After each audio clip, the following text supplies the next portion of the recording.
Hello, and welcome to Tov Talks, a podcast of Tov Arts Collective, where we gather to talk about the arts, faith, and community. Whether you're a church member, an artist, a ministry leader, or someone who simply cares about the role of creativity in the life of the church and the world, this conversation is for you. Each episode, we explore how the arts can shape us spiritually, connect us in community, and point us towards the beauty and truth of the gospel.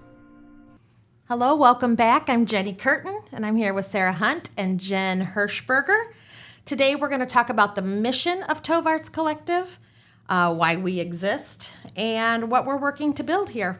At the heart of Tov is a belief that arts are essential to the life of faith, not just as decoration or extra, but as a means of discipleship, of community formation, and cultural care.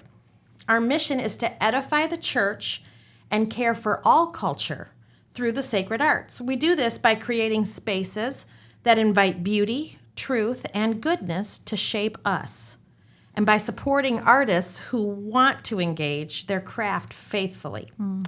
In this episode, we're going to walk through what that mission looks like in practice, from our gatherings and creative events to artist care, collaboration, and ongoing formation. Whether you are an artist, a ministry leader, or someone who simply believes in the power of creativity to heal and to transform, we are glad you're here. So let's get started. We are on our third episode, ladies, and I'm excited to dive into this. We have a beautiful mission statement, but in that mission statement are words that could really be parsed out. We say that we create, cultivate, and curate the arts for the edification of the body of Christ and for the care of all culture.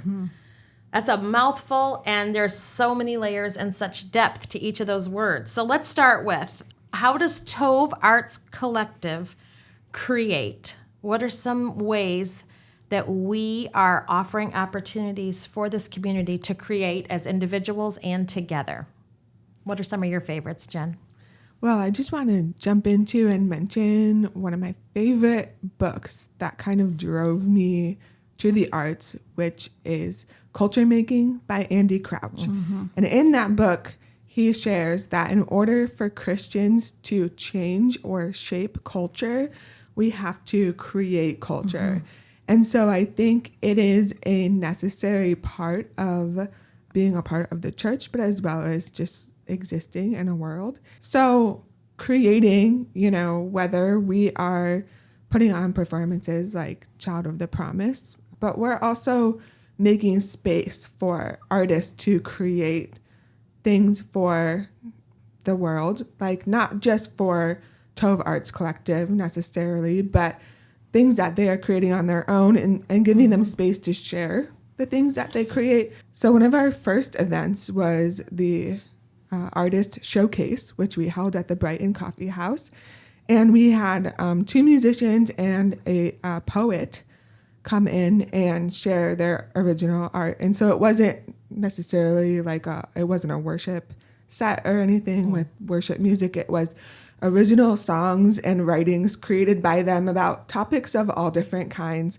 And I really loved being able to offer that space for them to share, because they did that on their own time. This wasn't something that they were getting paid for, and vocational artists do, but this was just projects that they had on their heart and wanted to have an audience for, and we were able to provide that for them. Yeah. I think a lot of times we think of culture as within that division of the body of Christ and the world, or the Lord and the world. Right. And so we think that culture word is of the world.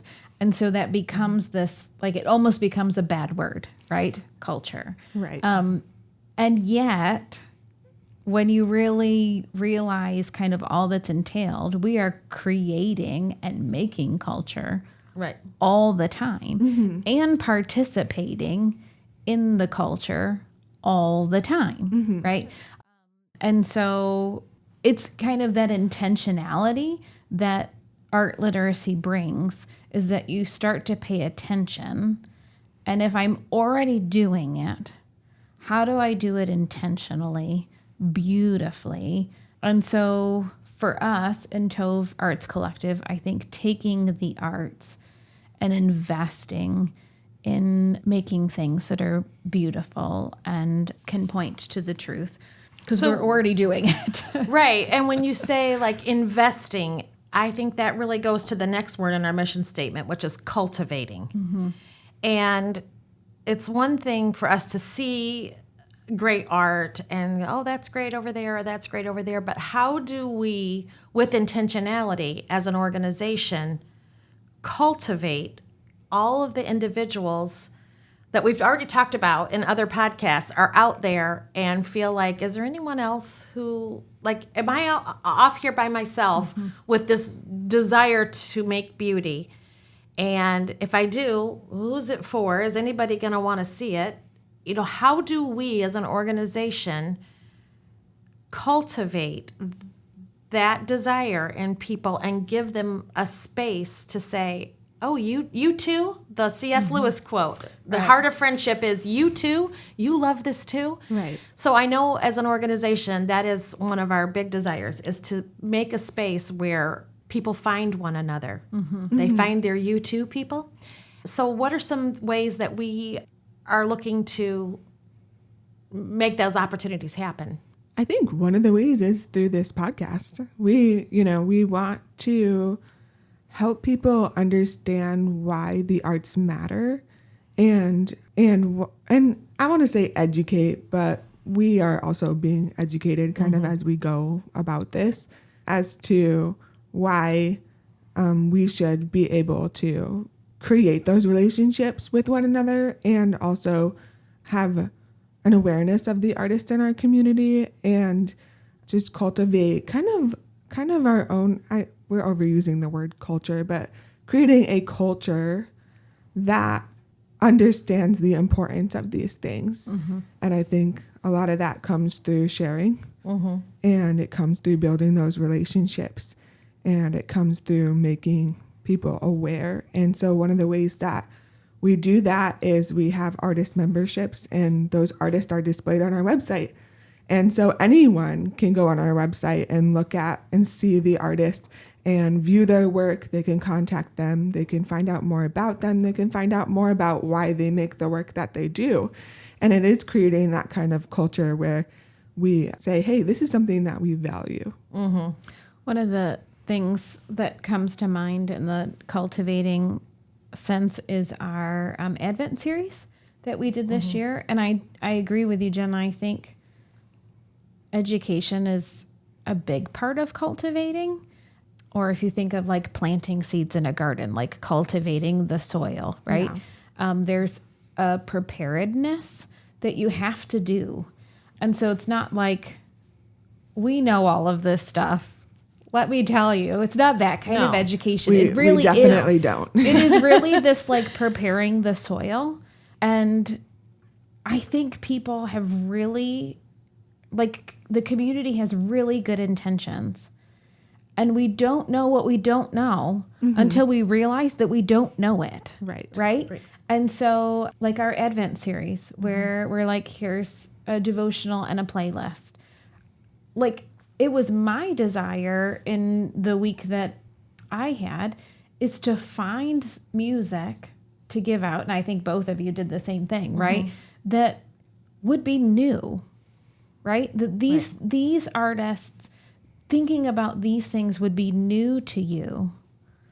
And I want to do that because I want to cultivate this soil so that you're like, it's ready to receive.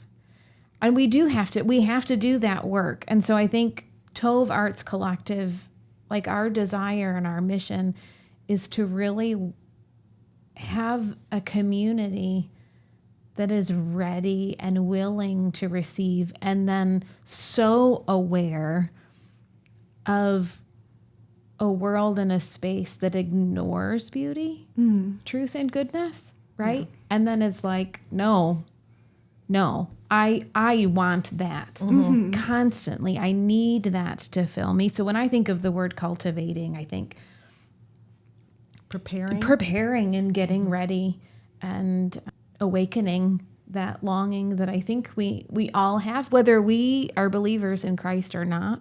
I think every human being is created for this longing, which is ultimately for the one that is true and good and beautiful. But we need that. Well, in and our lives. culture has gone so fast. Everything's so fast. We talked about this in the last episode of taking time with art, but just taking time with all sorts of things. Like we recently hosted that meal, the Supper of the Lamb. And how long did that meal take? Like 3 hours, right? And and I love that it reminded me when you were talking earlier about that little book, Horton Hears a Who. We are here, we are here, we are here. There's these little people on this little flower, and you don't know they exist. And this podcast goes out, and somebody's going to hear this, and they're going to be like, these are my people. Because I've heard people talk and go, oh, those are my people. They're interested in reading a book about food and then sharing a meal together and talking about the book. And it's a long, drawn out meal that's slow with intentionality of slowing down. Yeah. And so cultivating, I think it really speaks to that, letting people know you're not the only one out there longing for this, And we have longed for it for a long time and also felt a call to lock arms with other people who are sharing those same desires, God-given desires, in my opinion, and create a space where we can find one another. So we are here. We are here. We are here. If you're listening, we are here, and we want you to join us. So curating. Jen already mentioned that we have a website where we are our artist members, which we're going to talk about in a few minutes, but our members can share their artwork and we can pull it together, but also curating in the fact that we all enjoy digging and finding beauty to share with other people. Like, if it were like it's our job, it's not our job. I was going to say, if curating could be an art, yes, that would be my chosen craft. Right. If curating could be a full-time job, finding beautiful things for other people and saying, you need to look at this. It is, you need to listen to this. It is a job, but it's not a job right here in Livingston County at our churches. It took me a long time to think that I'm going to say like gifting, that craft. It took me a long time to put that in the category of artist. Right. Finding of creator. Right. Because I have nothing to say, hey, this is mine. Like, I wrote this song.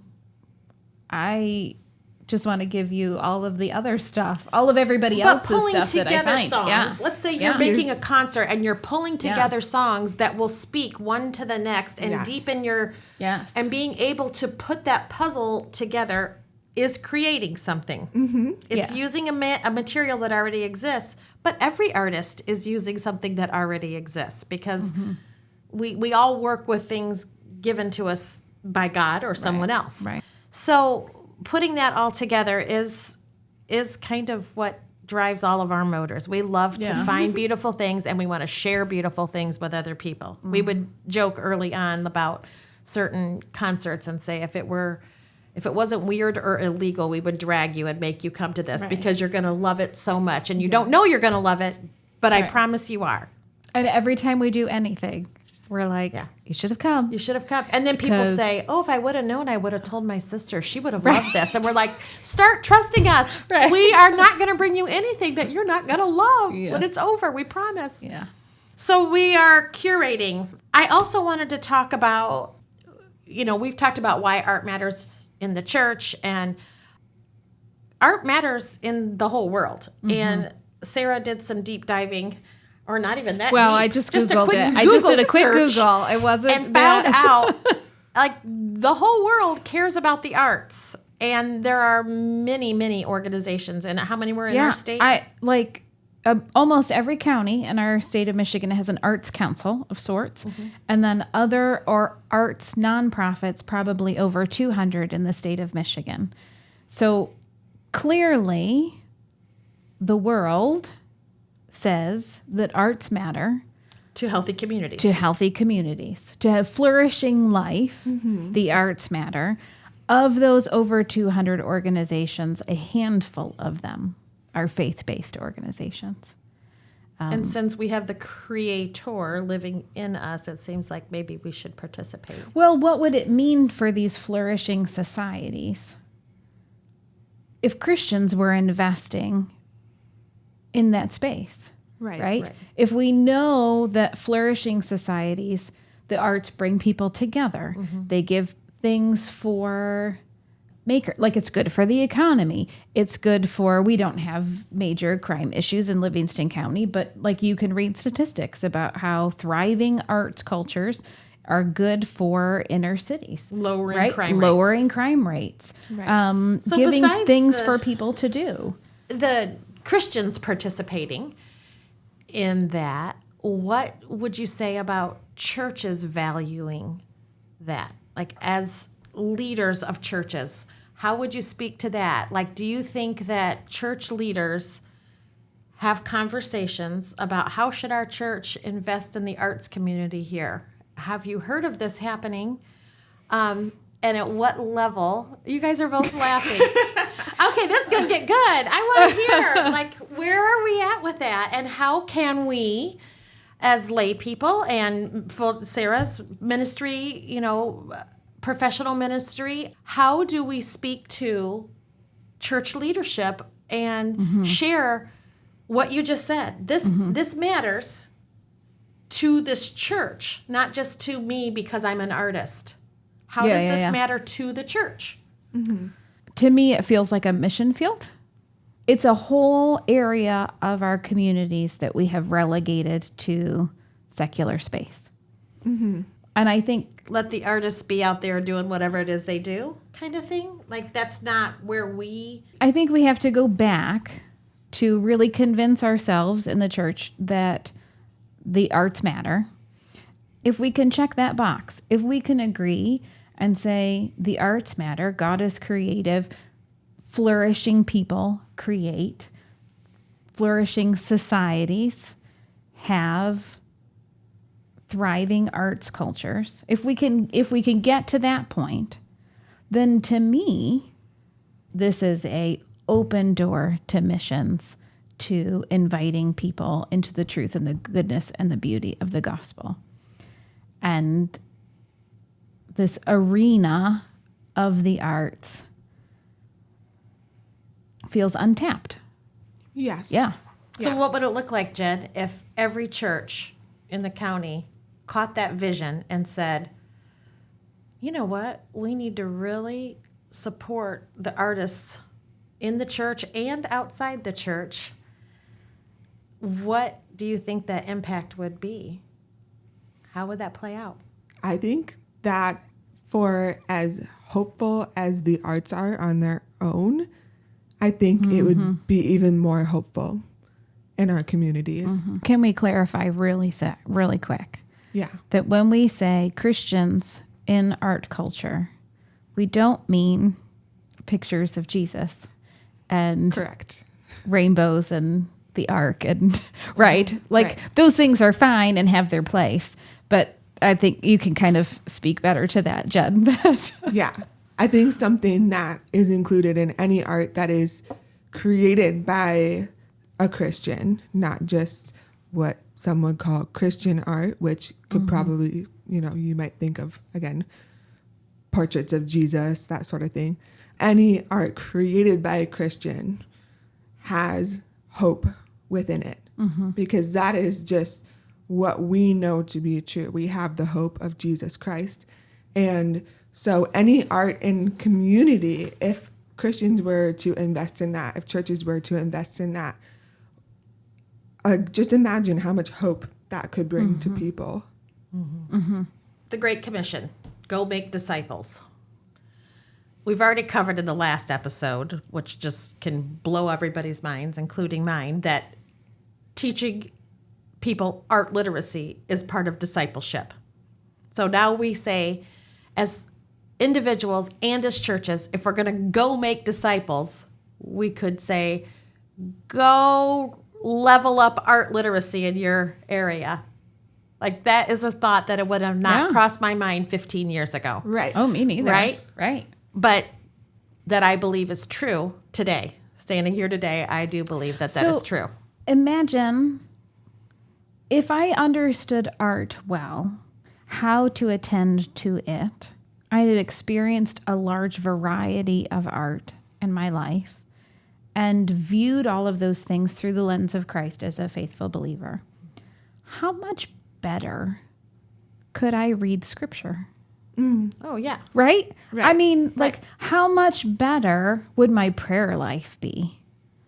I had this image pop in my head today at Bible study, and we're like reading scripture and talking about it, and I'm thinking about how I don't just want to know facts, right? But I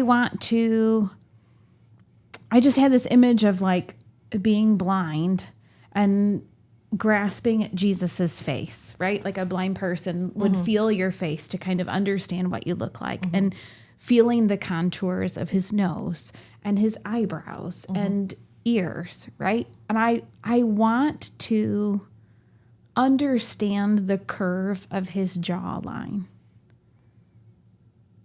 I can't do that without an imagination. Right. I can't do that. I can't read that in scripture without cultivating this skill of imagination. Right.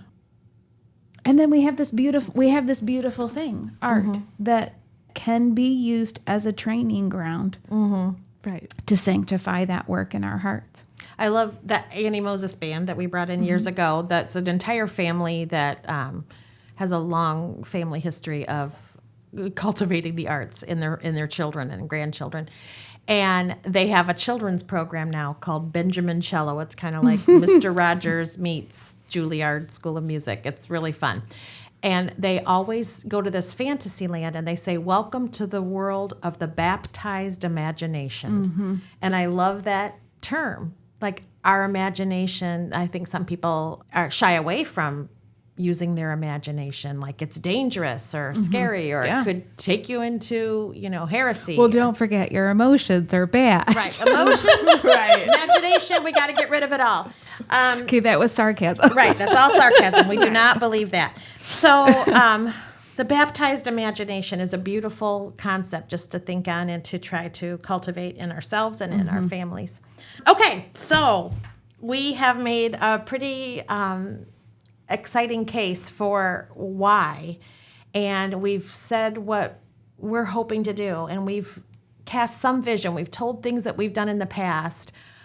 I really want us to talk about the idea that anybody that's listening, that this is resonating with them, and they're thinking, I see what this could do, and they're catching this vision of how this could impact a lot, not just our churches, but our whole community, and be such a witness to the goodness of God. What can we do as an organization? Jen, would you tell us a little bit about, obviously nothing that happens in this world, even making this podcast, costs money. So we're trying to lay out a vision for how people can invest in creating this culture with us. I know, like, most people understand the importance of having an environment that you live in, your bedroom, your living room. You want it to speak a peaceful tone, or you want art around your house that sparks your kids' imagination. I'd like to talk a little bit about, we spend money on that. How can we say we're going to go outside the walls of our home and into our community and invest in what the outside of my home looks like? What kind of events am I making sure with my finances are happening to create beauty in my neighborhood and in my county? And so, Jen, I know we've put together some plans to help people see where they could jump in and financially support this work. Could you tell us a little bit about the memberships for artists and the memberships for patrons of the arts. Yes. Back when we were LCCM, we held events, and that does bring in some income, but we also wanted to start creating a community. And so that community is another way that we thought people could invest into Tov Arts Collective. And so we have 3 different types of memberships, one for artists, one for patrons, and one for partners. And I love the artist membership because just like we found all these artists coming in through Child of the Promise and just being blown away by what they all had to offer, their gifts. Like, again, my husband and I attended Child of the Promise, and we were like, wait, how many soloists are there? Like, just in our community, like, Right. It was amazing.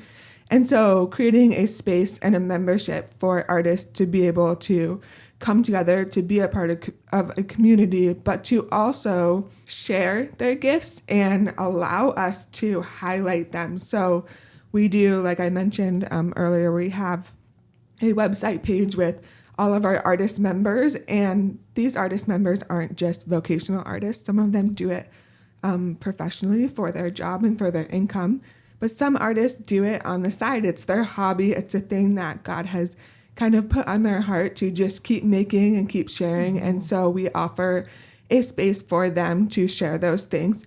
Anyone who is creative can become a Tov artist member, whether you're a musician or you do painting or you do culinary arts or you're a writer.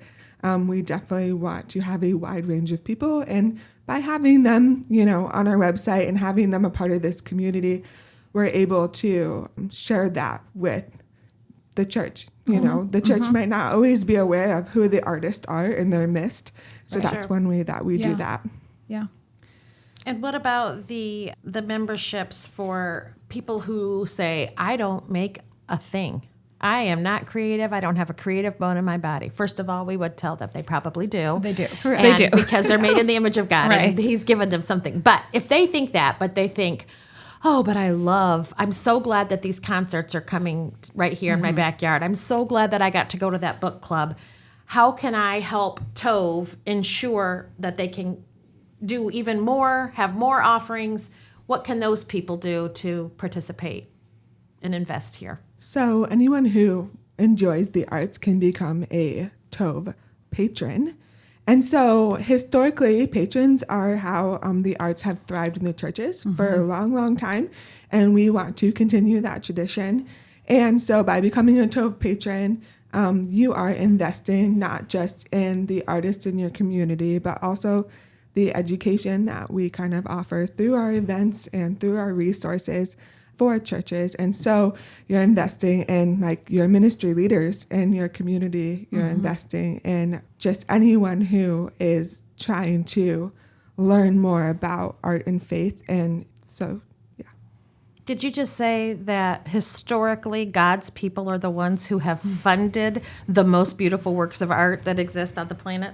100%. Yes. And we would like that to be revived worldwide, but we would like to start right here. Right here in Brighton, Michigan, and say that somebody somewhere is going to go, have you heard what's going on over in Livingston County? God's people have really jumped in, and there's this thriving arts community that are putting out these really beautiful things. There are monthly memberships. People, of course, can donate one-time gifts. I think before we end this podcast, we're each going to share a couple of things that are big dreams for this organization and things that we hope that someday Lord will provide the finances for. Yeah. And Sarah, there's one other membership that we have, and that is for partners. Did I say that right? Yes. Partners. Yeah. Partners Yes. is really a membership designed for churches and businesses, for larger entities that are looking for this type of investment in the community in which we live. I think businesses actually probably right now have replaced churches in investments in art cultures. And so I think that's pretty self-explanatory that we can see what the arts do for a thriving community. And businesses absolutely want to see their communities thriving, right?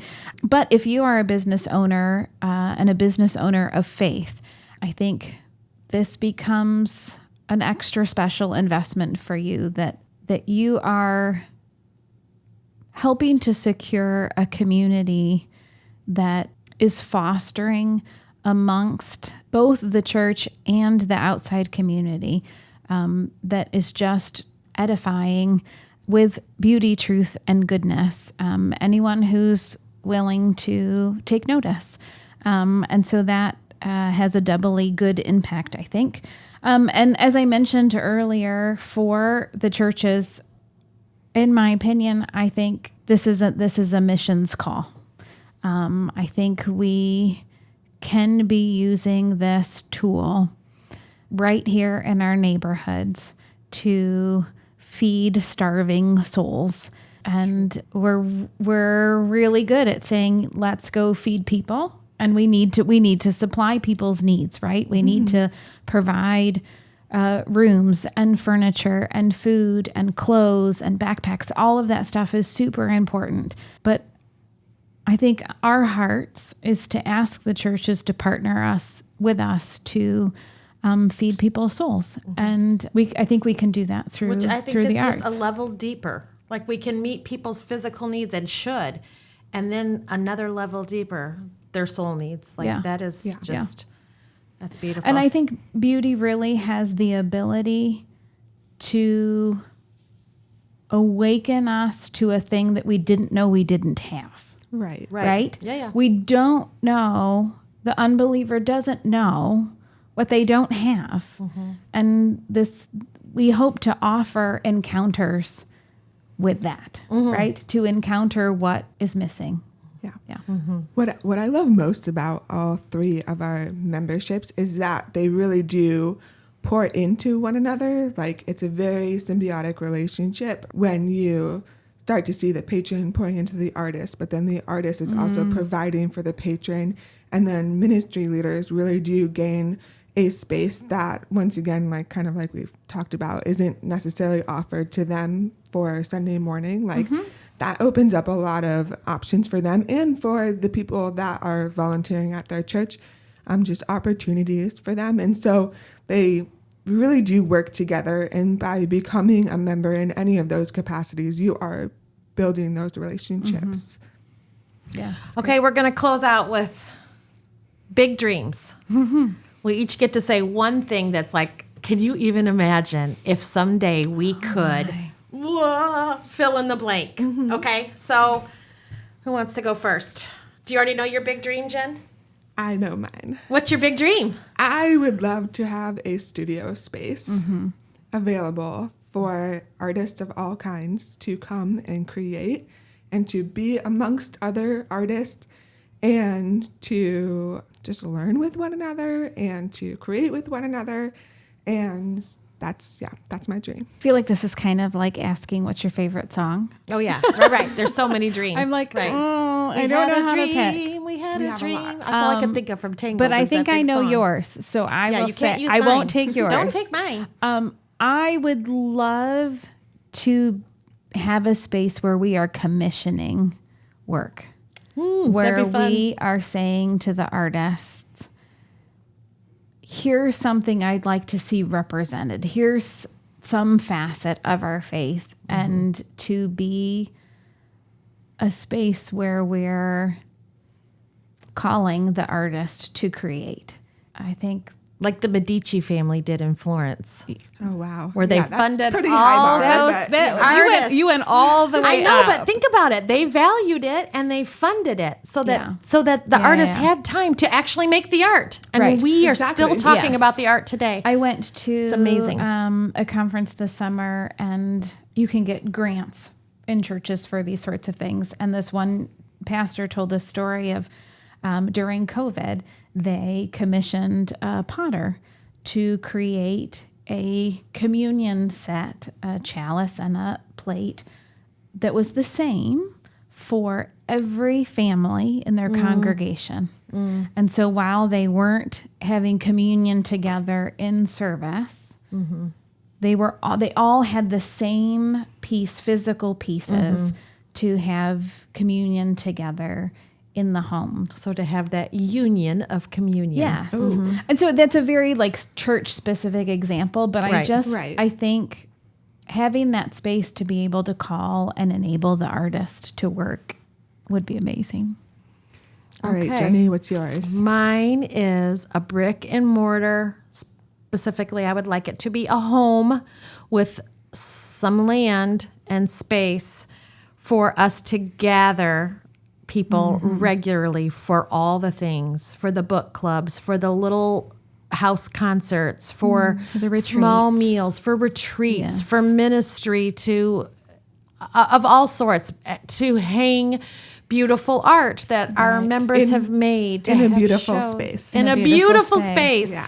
For classes, for pastors, Right. how do you minister? Lectures. How do you minister For to lectures. your artists? How do you For bread making classes. all the things? All the things. We would Yes. love to take everything everything that we're doing that's beautiful and is on social media, and we gather in little spaces here and there, but we want to have more contact, human contact to Yeah. this, because that is where the beauty really flourishes, is when we are physically together with our other people collaborating. So that's my big dream, and we are just so thrilled to share. I know you guys are, with everybody who's listening, all that God has done, all that we see him doing. We just see pictures of this popping up everywhere. It's not just happening here. We can definitely tell God is at work and reviving what seems to have